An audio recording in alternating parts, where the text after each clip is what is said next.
Good morning दोस्तों, कैसे हो आप लोग। मेरा नाम कृष्णन गुप्ता है। आज मैं स्टार्ट कर रहा हूँ क्लास 10th पॉलिटिकल साइंस का सेकेंड चैप्टर फेडरलिज्म। इस चैप्टर को हम दो वीडियो में कवर करेंगे। ये हमारा पार्ट 1 है, इसके बाद हमारा पार्ट 2 आएगा। दोस्तों, एक बात का आपका ध्यान रखना है कि आपको चैप्टर को स्टडी करते करते साथ में नोट्स भी बनाते जाना है, जिससे रिवीजन में आपको हेल्प होगा।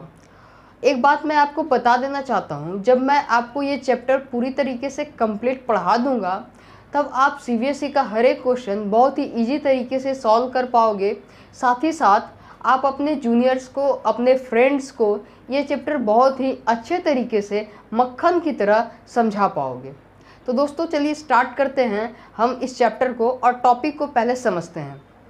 ध्यान दीजिएगा, इस चैप्टर में आपको टोटल 4 टॉपिक्स पढ़ने हैं। पहला टॉपिक का नाम है फेडरलिज्म और उसके साथ साथ फेडरलिज्म का फीचर्स भी हमें समझना होगा। सेकेंड टॉपिक है what makes India a federal country, यानी इंडिया को फेडरल कंट्री कौन कौन सी चीज़ें बनाती है। And number third, how is federalism practice. और लास्ट में हम लोग पढ़ेंगे डिसेंट्रलाइजेशन इन इंडिया, जिसमें हम लोग पंचायती राज के बारे में भी जानेंगे। तो चलिए हम लोग अब फेडरलिज्म के डेफिनेशन से स्टार्ट करते हैं और समझते हैं कि फेडरलिज्म कहते किसको हैं। ध्यान दीजिएगा, फेडरलिज्म में आपको 2 बातों का ख्याल रखना है। सबसे पहली बात, ये जो फेडरलिज्म वर्ड है, ये फेडरलिज्म वर्ड एक लैटिन वर्ड फ्यूडस से डेराइव हुआ है। फेडरलिज्म किससे डेराइव हुआ है? एक लैटिन वर्ड फ्यूडस से डेराइव हुआ है। अब फ्यूडस का मतलब क्या होता है? फ्यूडस का मतलब होता है कॉम्पैक्ट या एग्रीमेंट। फ्यूडस का मतलब होता है कॉम्पैक्ट या एग्रीमेंट। फेडरलिज्म एक लैटिन वर्ड फ्यूडस से डेराइव हुआ है और फ्यूडस का मतलब होता है कॉम्पैक्ट या एग्रीमेंट।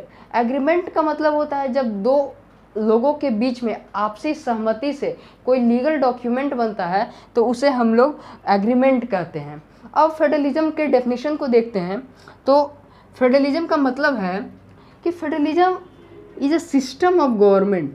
फेडरलिज्म गवर्नमेंट का एक ऐसा सिस्टम है। ध्यान दीजिएगा, फेडरलिज्म क्या है? System of government. और इस सिस्टम ऑफ गवर्नमेंट में क्या होता है? पावर को डिवाइड किया जाता है। किसके किसके बीच पावर डिवाइड किया जाता है? Central authority and various constituent units of the country. Power divide होता है सेंट्रल अथॉरिटी के बीच में और वेरियस कंस्टिट्यूएंट यूनिट्स के बीच में। अब ये सेंट्रल अथॉरिटी क्या होती है और वेरियस कंस्टिट्यूएंट यूनिट्स क्या होती है? इधर देखिए, सेंट्रल अथॉरिटी में आपका आ जाएगा सेंट्रल गवर्नमेंट। कौन आएगा? Central government. और ये जो आप देख रहे हैं various constituent units of the country, इसमें आपका आएगा स्टेट गवर्नमेंट। कौन आएगा? State government. एवं लोकल सेल्फ गवर्नमेंट, इसमें लोकल सेल्फ गवर्नमेंट भी आएगा। तो आपको ये समझना है कि फेडरलिज्म क्या है? गवर्नमेंट का एक ऐसा सिस्टम है जिसमें पावर डिवाइड होता है सेंट्रल अथॉरिटी के बीच में और various constituent units of the country के बीच में। सेंट्रल अथॉरिटी में सेंट्रल गवर्नमेंट आएगा और वेरियस कंस्टिट्यूएंट यूनिट्स में स्टेट गवर्नमेंट और लोकल सेल्फ गवर्नमेंट आएगा। आप इसे नोट कीजिए। अब आपको जानना है unitary system of government and federal system of government. Unitary system of government में क्या होता है कि इस टाइप ऑफ गवर्नमेंट में जिस भी कंट्री में फॉलो किया जाता है वहाँ एक ही लेवल की गवर्नमेंट के पास सबसे ज़्यादा पावर होती है और वही गवर्नमेंट जो नंबर 1 पे होगी, जो फर्स्ट लेवल पर होगी, वही ऑर्डर करेगी सारे अदर सबऑर्डिनेट को कि आप हमारे हिसाब से काम कीजिए। जैसे डेफिनेशन में देखते हैं यहाँ, यूनिटरी सिस्टम ऑफ गवर्नमेंट, इसमें there is only 1 level of government in power, यानी सिर्फ और सिर्फ एक ही लेवल की गवर्नमेंट के पास पावर होगा और the sub units are subordinate to the central government, यानी कि जितने भी छोटे छोटे और भी गवर्नमेंट काम करने वाली होगी वहाँ, यानी सब यूनिट्स सभी के सभी सेंट्रल गवर्नमेंट के सब ऑर्डिनेट होंगे, यानी इसके ऑर्डर पर ही काम करेंगे। बिना इसके मर्जी के ये लोग कोई भी डिसीजन नहीं ले सकते हैं। ऐसा कहाँ होता है? यूनिटरी सिस्टम ऑफ गवर्नमेंट में। लेकिन अगर हम फेडरल सिस्टम ऑफ गवर्नमेंट में देखें तो यहाँ उसके अपोजिट होता है। यहाँ सेंट्रल गवर्नमेंट स्टेट गवर्नमेंट को ऑर्डर नहीं कर सकता है कि आप मेरे हिसाब से काम कीजिए। यहाँ सभी का अपना अपना पावर स्पेसिफाइड है कॉन्स्टिट्यूशन के द्वारा। जैसे सेंट्रल गवर्नमेंट का कुछ अपना स्पेशल पावर होता है और स्टेट गवर्नमेंट का कुछ अपना पावर होता है। तो फेडरल सिस्टम ऑफ गवर्नमेंट की डेफिनेशन का अगर हम बात करते हैं तो यहाँ ध्यान दीजिएगा, in a federal system the central government can not order the state government. यानी फेडरल सिस्टम में सेंट्रल गवर्नमेंट स्टेट गवर्नमेंट को ऑर्डर नहीं कर सकता है। State government has its own power. State government के पास अपना पावर होता है। यूनिटरी गवर्नमेंट में क्या है कि जो भी पावर है सेंट्रल गवर्नमेंट के पास है और उसके नीचे जितनी भी सब यूनिट्स है सब उसके अकॉर्डिंग काम करेगी, सब उसके सबऑर्डिनेट में काम करेगी। लेकिन फेडरल सिस्टम में क्या है कि सेंट्रल गवर्नमेंट स्टेट गवर्नमेंट को प्रेशर नहीं कर सकता है कि आप मेरे हिसाब से काम कीजिए, क्योंकि स्टेट गवर्नमेंट के पास अपना पावर होता है। अब आपको दो बात का ख्याल रखना है और इसे अपने नोट्स में कॉपी करना है। ध्यान दीजिए, ख्याल नंबर वन क्या है कि कुछ कंट्रीज़ हैं जैसे Russia, India, Australia, Canada, Brazil, UK, इन सारी कंट्रीज़ में फेडरल सिस्टम ऑफ गवर्नमेंट को फॉलो किया जाता है। ख्याल नंबर वन क्या आपको रखना है कि इंडिया, रसिया, ऑस्ट्रेलिया जैसी कंट्रीज़ में फेडरल सिस्टम ऑफ गवर्नमेंट को फॉलो किया जाता है। और ख्याल नंबर टू, ध्यान दीजिएगा, ख्याल नंबर टू में आपको ये याद रखना है कि पूरे वर्ल्ड में 25 कंट्री फेडरल सिस्टम को फॉलो करती है। ये एनसीईआरटी के अभी तक का डाटा है कि 25 countries of the world has followed the federal system. तो आपको दो बातों का ख्याल रखना है और आपको ये चीज़ों को समझना होगा ताकि आप एक कॉन्सेप्ट क्लियर कर सके। तब तक आप इस नोट कीजिए, फिर मैं आगे बढ़ता हूँ। मेरे प्यारे एवं ब्रिलियंट भाई बहनों, अब मैं इस चैप्टर का सबसे मोस्ट वांटेड टॉपिक जिसका नाम है फीचर्स ऑफ फेडरलिज्म स्टार्ट कर रहा हूँ। ये बहुत ही इम्पॉर्टेंट टॉपिक है इस चैप्टर का और आपको इस चैप्टर में इस टॉपिक को अच्छे से समझना है क्योंकि इसके एग्ज़ाम में आने की प्रोबेबिलिटी बहुत ज़्यादा होती है। सबसे पहले हम इसके सारे फीचर्स को समझेंगे, फिर मैं आपको बताऊंगा कि कैसे इस फीचर्स को आप आराम से याद कर सकते हो। मैं क्लास में ही आपको पूरा फीचर्स याद करवा दूंगा, तो आप ध्यान देके, कंसंट्रेट देके इस सारे फीचर्स को एक एक करके समझिए। देखिए, नंबर वन पे हम बात करते हैं। देयर आर 2 और मोर लेवल्स ऑफ गवर्नमेंट। मतलब क्या है कि अगर कोई कंट्री कहती है कि हमारे कंट्री के अंदर फेडरलिज्म को प्रैक्टिस किया जा रहा है, हमारे कंट्री के अंदर फेडरलिज्म के कॉन्सेप्ट को अपनाया गया है, तो इसका मतलब है कि वहाँ उस कंट्री में कम से कम 2 और मोर लेवल्स ऑफ गवर्नमेंट होगी, यानी 2 या 2 से अधिक लेवल्स ऑफ गवर्नमेंट होगी। लेवल्स ऑफ गवर्नमेंट मैंने बताया था आपको कि सेंट्रल गवर्नमेंट, स्टेट गवर्नमेंट और लोकल सेल्फ गवर्नमेंट, ये जो पावर का डिवीज़न है इसे हम लोग क्या कहते हैं? लेवल्स ऑफ गवर्नमेंट कहते हैं। तो अगर किसी कंट्री में सिर्फ और सिर्फ सेंट्रल गवर्नमेंट है तो उस कंट्री को हम लोग ये नहीं कह सकते कि वहाँ फेडरलिज्म को प्रैक्टिस किया जा रहा है। वहाँ अगर फेडरलिज्म का कॉन्सेप्ट को अपनाया गया है तो कम से कम 2 या 2 से ज़्यादा लेवल्स ऑफ गवर्नमेंट होना चाहिए, यानी कि सेंट्रल गवर्नमेंट के साथ साथ स्टेट गवर्नमेंट भी रहेगा तो हम कह सकते हैं फेडरलिज्म है, और उसके साथ साथ लोकल सेल्फ गवर्नमेंट भी रहेगा तो हम कह सकते हैं फेडरलिज्म है। पहला आपको फीचर्स समझ में आया।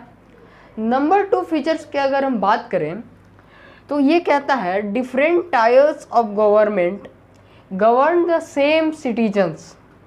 मतलब क्या है इसका, ध्यान से समझिएगा। कह रहा है कि अलग अलग टायर्स ऑफ गवर्नमेंट जो है, जो levels of government, tyres of government और लेवल्स ऑफ गवर्नमेंट एक ही चीज़ को कहते हैं। तो जो अलग अलग टायर्स ऑफ गवर्नमेंट है वो एक ही सिटीजन को गवर्न करती है। फॉर एन एग्जाम्पल, अगर हम केरला का बात करें तो केरला इंडिया में एक स्टेट है। तो जो स्टेट गवर्नमेंट होगा, ध्यान दीजिएगा, वो केरला के लोगों को गवर्न कर रहा है, और सेंट्रल गवर्नमेंट जो है वो पूरे इंडिया के लोगों को गवर्न कर रहा है, तो उसमें केरला के भी लोग आएंगे। ध्यान से समझिएगा, सेंट्रल गवर्नमेंट पूरे इंडिया के लोगों को गवर्न कर रहा है, तो उसमें केरला के भी लोग शामिल होंगे। और स्टेट गवर्नमेंट केरला के लोगों को गवर्न कर रहा है, तो केरला के लोग इंडिया के भी तो होंगे। तो डायरेक्टली सेंट्रल गवर्नमेंट और स्टेट गवर्नमेंट क्या कर रहा है, इंडिया के ही लोगों को गवर्न कर रहा है, यानी सेम सिटीजन को गवर्न कर रहा है। लेकिन बहुत सारे मामलों में, जैसे लेगिस्लेशन, टैक्सेशन एंड एडमिनिस्ट्रेशन, इन सब क्षेत्रों में सेंट्रल गवर्नमेंट और स्टेट गवर्नमेंट के पास अपना अपना अलग अलग पावर होता है, जिसको वो एग्जीक्यूट करते हैं। समझ में आया? सेकेंड पॉइंट क्या कहा कि जो अलग अलग टायर्स ऑफ गवर्नमेंट है वो सेम ही सिटीजन को गवर्न करेगा, लेकिन उसके पास कुछ अलग अलग पावर्स है, जैसे लेगिस्लेशन में, टैक्सेशन में, एडमिनिस्ट्रेशन में। अब हम थर्ड फीचर की बात करें, थर्ड और फोर्थ फीचर जो है वो कॉन्स्टिट्यूशन से रिलेटेड है। आपको ये समझना होगा कि जैसे ये जो पावर दिया गया, लेगिस्लेशन, टैक्सेशन या एडमिनिस्ट्रेशन, क्या सेंट्रल गवर्नमेंट खुद आई और बोली कि भाई मैं इस पावर को रखूँगा, स्टेट गवर्नमेंट उस पावर को रखेगी, मैं जो एडमिनिस्ट्रेशन में सारा वर्कलोड मैं संभालूंगा और बाकी छोटा मोटा काम स्टेट गवर्नमेंट संभालेगी? ऐसा तो हुआ नहीं होगा। तो थर्ड फीचर जो है वो ये कहता है कि जितने भी टायर्स ऑफ गवर्नमेंट है उसके पास जो भी पावर है और फंक्शन है, सारे चीज़ कॉन्स्टिट्यूशन के द्वारा स्पेसिफाइड है। कॉन्स्टिट्यूशन ने ये स्पेसिफाई किया है कि किस टायर ऑफ गवर्नमेंट के पास कौन सा पावर होगा और वो किस तरीके से फंक्शन करेगी, ये कहाँ बताया गया है? कॉन्स्टिट्यूशन में। और यही आपका थर्ड फीचर है कि powers and functions of each tyre of government is specified and guaranteed by constitution, यानी कि कॉन्स्टिट्यूशन के द्वारा स्पेसिफाइड है और गारंटीड है, यानी बताया हुआ है कि किस टायर की गवर्नमेंट के पास कौन सा पावर होगा और वो कैसे फंक्शन करेगी। ये थर्ड फीचर है। अगर हम नंबर 4 फीचर की बात करें तो मान लीजिए कि कॉन्स्टिट्यूशन में बहुत सारा पावर्स है, अलग अलग टायर को दिया गया है। अब कोई गवर्नमेंट आए और कहे कि ये पावर हमको पसंद नहीं है, इसको हम बदलना चाहते हैं, इससे ज़्यादा पावर हमको चाहिए, या और भी बहुत सारा डिपार्टमेंट है उसका भी पावर हमको चाहिए, तो क्या ये पॉसिबल है? और अगर इस तरीके का कॉन्सेप्ट किसी भी कंट्री में अप्लाई होने लगे कि कोई भी गवर्नमेंट आए कहे कि ये पावर हमको चाहिए और उसको मिल जाए, तो क्या हम कह सकते हैं कि वहाँ फेडरलिज्म आएगा? नहीं, बिल्कुल नहीं। तो ये फीचर है फेडरलिज्म का कि अगर कॉन्स्टिट्यूशन के किसी भी फंडामेंटल प्रोविज़न को बदलना है तो उसे कोई एक तरफा नहीं बदल सकता है, ना ही सेंट्रल गवर्नमेंट ना ही स्टेट गवर्नमेंट। उसके लिए मेजॉरिटी होनी चाहिए लोकसभा में भी और राज्यसभा में भी। उसके बाद बहुत सारे पावर बदले जाते हैं। कोई एक गवर्नमेंट नहीं कहेगा कि हम इस पावर को बदल देंगे, और कोई एक गवर्नमेंट ये नहीं कहेगा कि मुझे ये पावर चाहिए। ऐसा कोई भी रूल नहीं है। उसके लिए दोनों की आपसी सहमति होना बहुत ज़रूरी है। ये चौथा फीचर्स है। अब आप इसे नोट कीजिए। हम अगले फीचर, नेक्स्ट फीचर की ओर मूव करते हैं।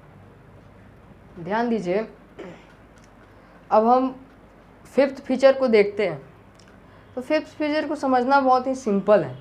जैसे मान लीजिए कि बहुत सारा टॉपिक ऐसा आएगा जहाँ पे सेंट्रल गवर्नमेंट और स्टेट गवर्नमेंट के बीच में नहीं बनेगा। सेंट्रल गवर्नमेंट चाहेगी कि पूरे कंट्री में हम जो बोल रहे वो लागू हो, या फिर उस स्टेट में वही चीज़ लागू हो जो हम चाहें, और स्टेट गवर्नमेंट कहेगी कि नहीं, इस स्टेट में मेरा राज है तो हम जैसा कहेंगे इस स्टेट में वैसा होगा। यानी कंक्लूजन ये है कि अगर किसी भी टाइम पर सेंट्रल गवर्नमेंट और स्टेट गवर्नमेंट के बीच में डिस्प्यूट हो जाता है, यानी लड़ाई हो जाता है, किसी बात को लेके मतभेद हो जाता है, तो वहाँ पे क्या होगा एक फेडरलिज्म कंट्री में, यानी जो कंट्री फेडरलिज्म को फॉलो करेगी उस कंट्री में अगर सेंट्रल गवर्नमेंट और स्टेट गवर्नमेंट के बीच में डिस्प्यूट क्रिएट हो जाए तो उस कंडीशन में क्या होगा? तो उस कंडीशन में कोर्ट बनाया गया है। अब इस कोर्ट का क्या काम है कि कोर्ट जो है सेंट्रल गवर्नमेंट और स्टेट गवर्नमेंट को ये बताएगी कि कॉन्स्टिट्यूशन के द्वारा आपको यही पावर मिला गया है और आप इस पावर के अतिरिक्त नहीं कम कर सकते हो।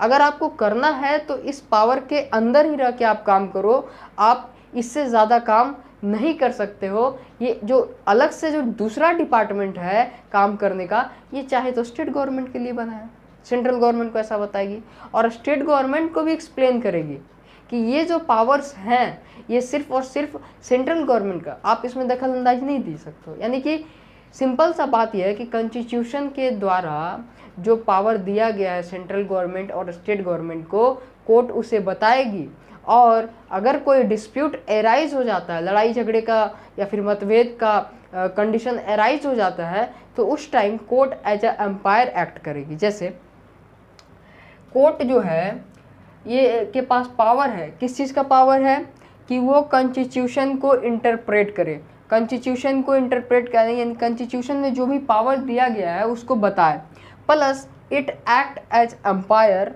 when they any dispute arises between different levels of government। एक एम्पायर की तरह एक्ट करेगी अगर कोई डिस्प्यूट एराइज हो जाए। और जो लास्ट फीचर है ये कहता है source of revenue for each level of government. ध्यान से, source of revenue for each level of government are clearly specified to ensure its financial authority. इसका मतलब समझिएगा कि अब कोई भी गवर्नमेंट काम करेगी किसी भी डेवलपमेंट पर, तो वो अपने घर से तो पैसा लगाएगी नहीं, अपने पॉकेट से पैसा लगाएगी नहीं। अब करोड़ों करोड़ों रुपया किसी गवर्नमेंट के पॉकेट में तो है नहीं, तो वो पैसा कहाँ से आएगा। अब काम तो दोनों करेगी, सेंट्रल गवर्नमेंट भी पूरे देश में करेगी और स्टेट गवर्नमेंट भी अपने कंट्री में करेगी। तो कॉन्स्टिट्यूशन में ये बताया गया है कि आपका जो सोर्स ऑफ रेवेन्यू होगा, यानी जो पैसा आएगा, वो आप कहाँ से लाओगे। सभी गवर्नमेंट टैक्स लगाएगी। तो अब जैसे सेंट्रल गवर्नमेंट जो है, जैसे आपने सुना होगा कि सेंट्रल एक्साइज ड्यूटी लगाती है, तो ये जो सेंट्रल एक्साइज ड्यूटी है ये किसके लिए है, सेंट्रल गवर्नमेंट के लिए। इससे जो भी पैसा कलेक्ट होगा वो कौन लेगा, सेंट्रल गवर्नमेंट। और स्टेट एक्साइज ड्यूटी जो है ये स्टेट गवर्नमेंट के लिए, इससे जो भी पैसा कलेक्ट होगा वो स्टेट गवर्नमेंट लेगी। इसका मतलब है कि ये फिक्स है कि कौन सा गवर्नमेंट किस टैक्स से पैसा लेगा, यानी सोर्स ऑफ रेवेन्यू उसका कौन सा है। ऐसा नहीं होगा कि सेंट्रल गवर्नमेंट जो है स्टेट एक्साइज ड्यूटी से पैसा ले ले, या फिर स्टेट गवर्नमेंट जो है सेंट्रल एक्साइज ड्यूटी से पैसा ले ले, तो फिर प्रॉब्लम क्रिएट होगा। यानी सोर्स ऑफ रेवेन्यू फिक्स है कि कौन सा गवर्नमेंट को कहाँ से पैसा मिलेगा। अब ध्यान दीजिएगा, आपको मैंने बोला कि ये फीचर्स आपको याद करना है, तो याद करने के लिए सबसे पहला जो पॉइंट आपका था कि देयर आर 2 और more than 2 types of government, तो ये तो आपको हमेशा याद रहेगा। उसके बाद आपको ध्यान रखना है कॉन्स्टिट्यूशन को। कॉन्स्टिट्यूशन एज अ कीवर्ड आपको याद रखना है। क्यों? क्योंकि जो अलग अलग लेवल्स ऑफ गवर्नमेंट का पावर है उसने भी कॉन्स्टिट्यूशन ही दिया है, और जो कॉन्स्टिट्यूशन में पावर दिया गया है वो भी कोई एक गवर्नमेंट बदल नहीं सकता है। कॉन्स्टिट्यूशन में जो पावर दिए गए उसको कौन इंटरप्रेट करेगा, कोर्ट इंटरप्रेट करेगा। और जो सोर्स ऑफ रेवेन्यू होगा हर एक गवर्नमेंट के लिए वो भी कॉन्स्टिट्यूशन के द्वारा इंश्योर किया गया है। तो आपको कॉन्स्टिट्यूशन एज अ कीवर्ड याद रखना है, तब आपको ये सारे फीचर्स याद रहेंगे। अब ध्यान दीजिएगा, यहाँ लिखा हुआ है ड्यूअल ऑब्जेक्टिव ऑफ फेडरलिज्म, यानी फेडरलिज्म का मेन एम क्या है। पहला है to safeguard and unity promotion of the country, यानी कंट्री में एकता का प्रमोशन हो, यूनिटी का प्रमोशन हो, ये ऑब्जेक्टिव है किसका, फेडरलिज्म का। दूसरा, at the same time accommodate regional diversity, यानी एक क्षेत्र में अलग अलग तरह के लोग रहने वाले हैं, सभी को एकोमोडेट करे, यानी एक साथ लाए, उसके अंदर यूनिटी लाने की काम करे। तो अब हम लोग जो है फीचर्स ऑफ फेडरलिज्म ये खत्म होता है। अब आप इसे नोट कीजिए, अब हम आगे पढ़ाएंगे आपको कमिंग टुगेदर फेडरेशन और होल्डिंग टुगेदर फेडरेशन। दोस्तों अब देखिए, ये जो कमिंग टुगेदर फेडरेशन और होल्डिंग टुगेदर फेडरेशन है ये बहुत ही प्यारा सा, दुलारा सा एवं सिंपल सा टॉपिक है। इसको याद रखने के लिए, इस टॉपिक को सीखने के लिए सबसे पहले आपको याद रखना है हम साथ साथ हैं और तू बेवफा सनम। हाँ, इससे क्या होगा कि आपको इस दोनों टॉपिक में बिल्कुल भी कोई कन्फ्यूजन नहीं आएगा। सबसे पहले इसको हम सीखते हैं। देखिए, कमिंग टुगेदर फेडरेशन किसे कहते हैं। कमिंग टुगेदर फेडरेशन में क्या होता है कि छोटे छोटे स्टेट, इंडिपेंडेंट स्टेट, छोटे छोटे इंडिपेंडेंट स्टेट एक बड़ा यूनिट बनाता है। जैसे छोटा छोटा बहुत सारा स्टेट मिल गया, और एक यूनिट बड़ा सा क्रिएट किया। ये किस में आएगा? कमिंग टुगेदर में। जैसे many independent states come together to form a bigger units. इसमें क्या होता है, बड़ा बड़ा स्टेट, सॉरी छोटा छोटा स्टेट आता है और एक बड़ा यूनिट बनाता है। जैसे इसमें हम साथ साथ हैं, सभी लोग आ रहे हैं साथ साथ, इसीलिए ये क्या कहलाएगा? Coming together federation. और होल्डिंग टुगेदर फेडरेशन में एक लार्ज कंट्री अपने पावर को डिवाइड करती है, किसमें किसमें? स्टेट गवर्नमेंट और सेंट्रल यूनिट के बीच में, होल्डिंग टुगेदर में। इसके लिए इसे कहा गया तू बेवफा सनम। इसमें पता नहीं है कि किसका पावर कहाँ चला जाएगा, इसलिए किसे कहा गया? Holding together federation. ये बस याद रखने के लिए। A large country decides to divide powers between state and central government. Okay, अब ध्यान दीजिएगा, कमिंग टुगेदर फेडरेशन में all state have equal power. सारे स्टेट के पास इक्वल पावर होता है। A state and central government are equally powerful. Central और स्टेट गवर्नमेंट सभी इक्वली पावरफुल होते हैं। लेकिन होल्डिंग टुगेदर में ऐसा नहीं होता है। स्टेट के पास अनइक्वल पावर होता है, अलग अलग स्टेट है उसके पास अनइक्वल पावर है। फिर central government is more powerful. Central government जो होता है वो ज़्यादा पावरफुल होता है होल्डिंग टुगेदर में।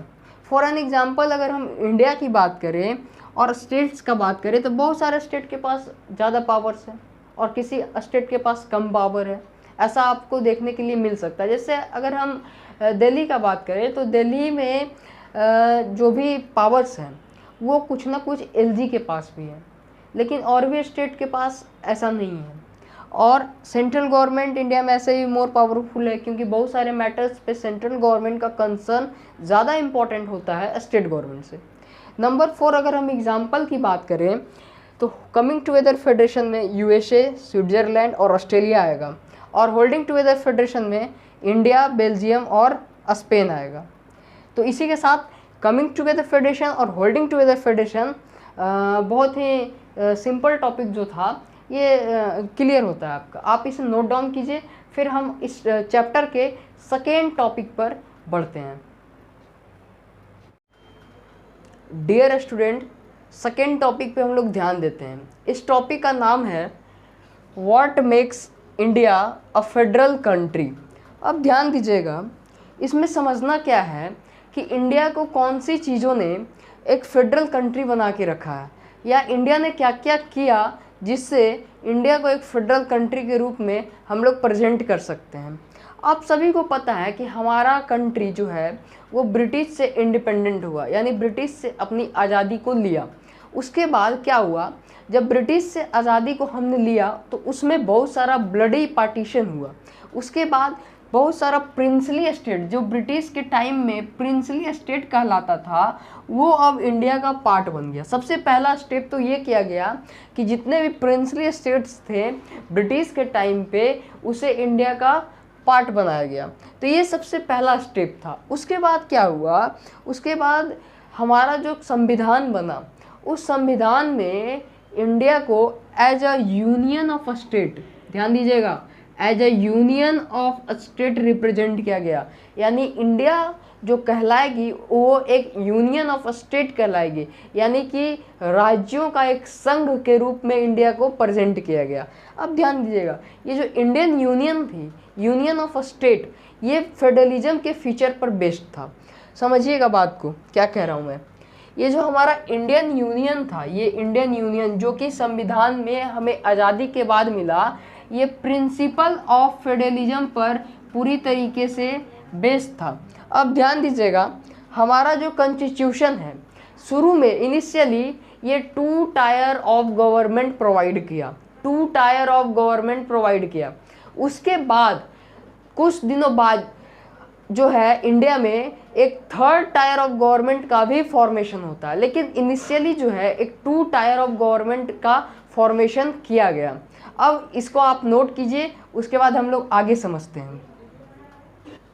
ध्यान दीजिएगा, अब हम बहुत ही इम्पोर्टेंट कॉन्सेप्ट डिस्कस करने जा रहे हैं। इस कॉन्सेप्ट में basically 3-fold distribution between central government and state government हम लोग डिस्कस करेंगे। एक्चुअली होता क्या है कि जब इंडिया एक यूनियन ऑफ स्टेट बन गया, इसमें 2 टायर ऑफ गवर्नमेंट भी आ गई, बाद में फिर 3 टायर ऑफ गवर्नमेंट भी आई।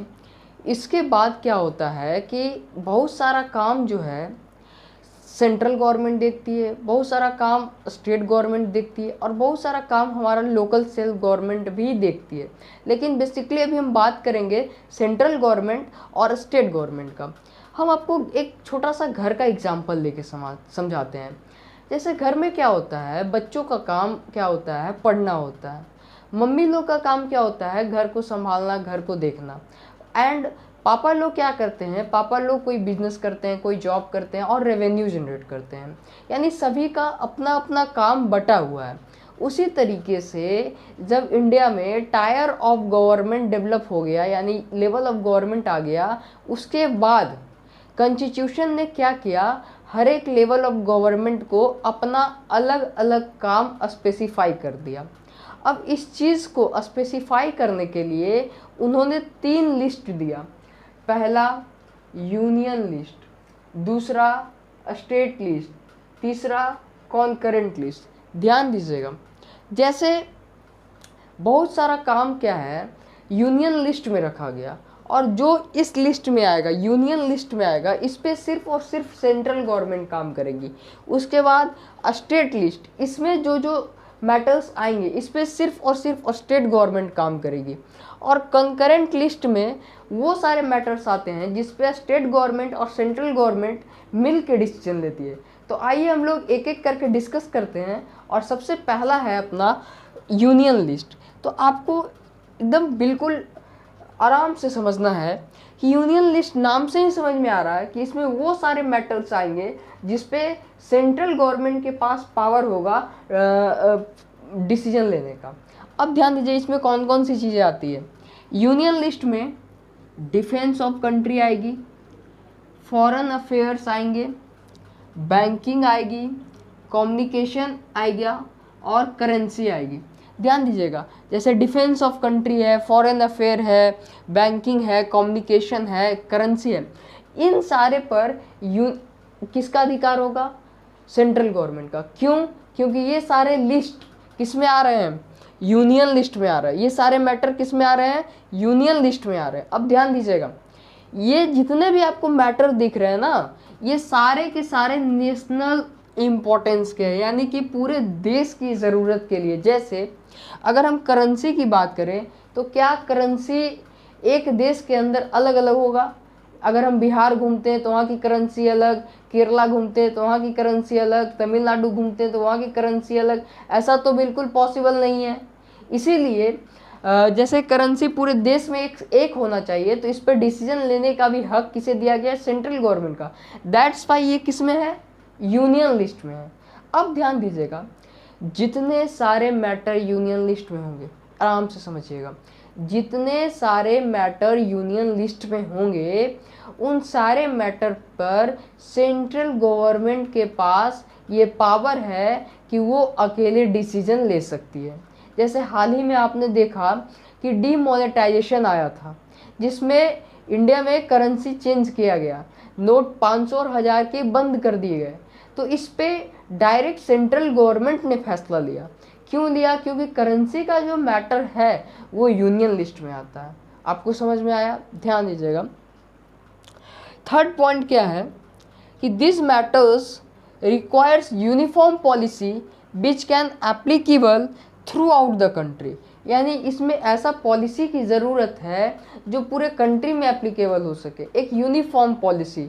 ऐसा नहीं कि किसी एक स्टेट के लिए अलग, दूसरे के लिए अलग, बिल्कुल नहीं, बिल्कुल यूनिफॉर्म पॉलिसी होना चाहिए जो पूरे कंट्री में एक समान लागू हो सके। ये यूनियन लिस्ट था, आप इसे नोट कीजिए। फिर हम लोग आगे बढ़ते हैं। आइए स्टेट लिस्ट को हम लोग देखते हैं। देखिए, स्टेट लिस्ट में बेसिकली वो सारे मैटर आएंगे जो एक स्टेट के लिए इम्पोर्टेंट हो, जैसे कि police, trade, commerce, agriculture, etc। यानी वैसे मैटर जो किसी एक स्टेट के लिए इम्पोर्टेंट हो, वो मैटर सारे किस में आएंगे, स्टेट लिस्ट में आएंगे। फॉर एन एग्जांपल मैंने बताया police, trade, commerce and agriculture. जितने भी मैटर्स स्टेट लिस्ट में आएंगे इसमें स्टेट गवर्नमेंट के पास पावर है कि ये इस पे काम कर सके, इस पे सारे फैसले को ले सके। अब आइए देखते हैं कॉन्करेंट लिस्ट। देखिए कॉन्करेंट लिस्ट बेसिकली क्या है, ये वैसा सब्जेक्ट है जिसमें सेंट्रल गवर्नमेंट और स्टेट गवर्नमेंट दोनों आपसी सहमति से काम करते हैं। जैसे एग्जांपल के लिए education, forest, trade, marriage and adoption. अगर एजुकेशन की बात आएगी तो इस पे सेंट्रल गवर्नमेंट और स्टेट गवर्नमेंट दोनों मिल के काम करेगा। अगर फॉरेस्ट की बात आएगी तो इस पे स्टेट गवर्नमेंट और सेंट्रल गवर्नमेंट दोनों मिल के स्टेट को प्रोटेक्ट करने का काम करेगा और दोनों मिल के इसके लिए पॉलिसीज़ बनाएगा। ट्रेड की बात आएगी तो ये भी एक कॉन्करेंट लिस्ट का मामला है। तो आपको समझ में आया, यूनियन लिस्ट में वैसे लिस्ट आते हैं जिसमें सेंट्रल गवर्नमेंट काम कर सकता है, वैसे मैटर जिसपे सेंट्रल गवर्नमेंट खुद का डिसीजन ले सकता है, उसके पास इंडिविजुअली पावर होता है। उसके बाद स्टेट लिस्ट में वो मैटर्स आएंगे जिसमें स्टेट गवर्नमेंट के पास पावर होता है। कॉन्करेंट लिस्ट में वो सारे मैटर्स आएंगे जिसमें स्टेट गवर्नमेंट और सेंट्रल गवर्नमेंट दोनों आपसी सहमति से काम कर सके। अब आइए इसको जब तक आप लोग नोट कीजिए, उसके बाद हम लोग एक स्पेशल लिस्ट देखते हैं या बोले स्पेशल केस देखते हैं और स्पेशल कुछ पॉइंट्स है उसको हम लोग कवर करते हैं। देखिए स्पेशल केस में हम लोग पढ़ेंगे रेसिड्यूरी सब्जेक्ट।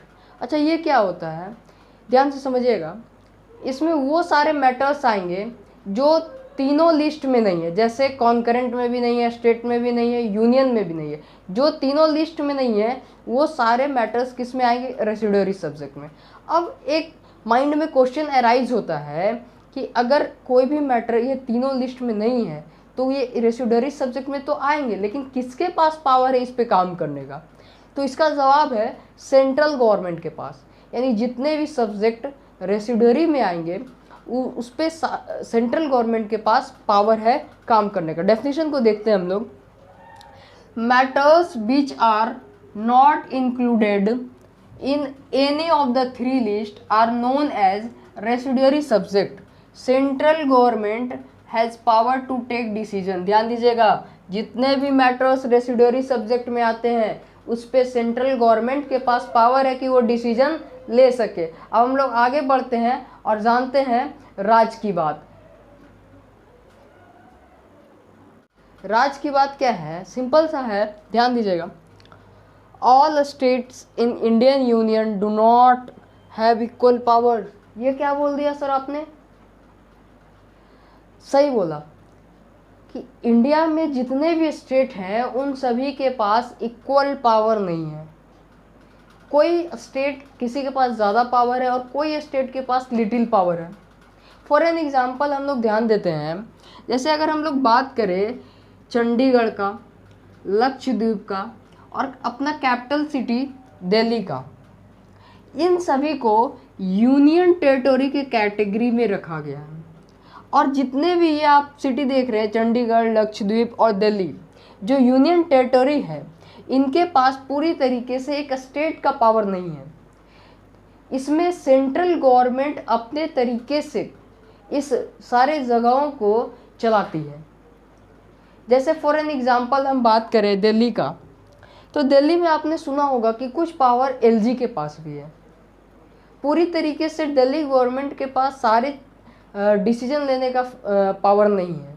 तो इससे ये साफ जाहिर होता है कि इंडिया में जितने भी स्टेट है सभी के पास इक्वल पावर नहीं है, किसी के पास कम पावर है। अब ध्यान दीजिएगा, central government have special powers in running this area. Central government के पास स्पेशल पावर है इस एरिया को चलाने के लिए, जैसे दिल्ली, लक्षद्वीप, दिल्ली, चंडीगढ़। अब ध्यान दीजिएगा, अब हम लोग आगे बढ़ते हैं और आपको कुछ HW क्वेश्चन देते हैं, जब तक आप इसे नोट कीजिए। HW क्वेश्चन पे आप लोग फोकस कीजिएगा। पहला क्वेश्चन मैंने दिया है, why it is not easy to make changes in power sharing arrangement. यानी इंडिया में पावर शेयरिंग का जो अरेंजमेंट है इसमें चेंज करना इतना इजी क्यों नहीं है? तो इसका आंसर आपको NCERT में ही मिलेगा और मैं आपको हिंट दे देता हूँ कि जैसे इंडिया में कोई भी न्यू बिल आता है या फिर कोई भी न्यू लॉ बनता है, तो इसके लिए लोकसभा, राज्यसभा सभी में 2/3 मेजोरिटी के साथ वो बिल पास होना चाहिए, उसके बाद ये कानून बन सकता है। तो थोड़ा सा कॉम्प्लेक्स प्रोसेस है, इसीलिए इतना आसान नहीं होता है पावर शेयरिंग अरेंजमेंट करना। आप इसे अच्छे से लिखिएगा। दूसरा क्वेश्चन है जो कि डायरेक्ट बोर्ड एग्जाम में पूछ देता है आपका टॉपिक से ही, what makes India a federal country, यानी कौन सी चीज़ें इंडिया को एक फेडरल कंट्री बनाती है। तो आप इसमें एक्सप्लेन कीजिएगा शुरू में कि आफ्टर इंडिपेंडेंस इंडिया एक यूनियन ऑफ स्टेट बना जिसमें 2 टायर ऑफ गवर्नमेंट शुरू में लाया गया, उसके बाद later 3rd tier of government को इंट्रोड्यूस किया गया, जिसमें हम लोग यूनियन लिस्ट, स्टेट लिस्ट और कंकरेंट लिस्ट के बारे में पढ़े, सारे का अलग अलग पावर अलग अलग लिस्ट में दिया हुआ है। तो ये सारी बातें आप इसके आंसर में लिखिएगा, ये आपके बोर्ड एग्जाम में डायरेक्ट पूछ देता है। इसी के साथ ये लेक्चर आपका कंप्लीट होता है। इसमें हमने पढ़ा, पहला टॉपिक पढ़ा फेडरलिज्म, फिर फीचर्स ऑफ फेडरलिज्म सीखा, उसके बाद what makes India a federal country. अब सेकेंड देखिए जो वीडियो आएगा हमारा, उसमें हम लोग पढ़ेंगे how federalism is practised and decentralisation in India. तो इसी के साथ आप इसको नोट डाउन करिएगा इस क्वेश्चन को, और जितने भी नोट्स आपने बनाया है उससे आप रिवीजन करते रहिएगा।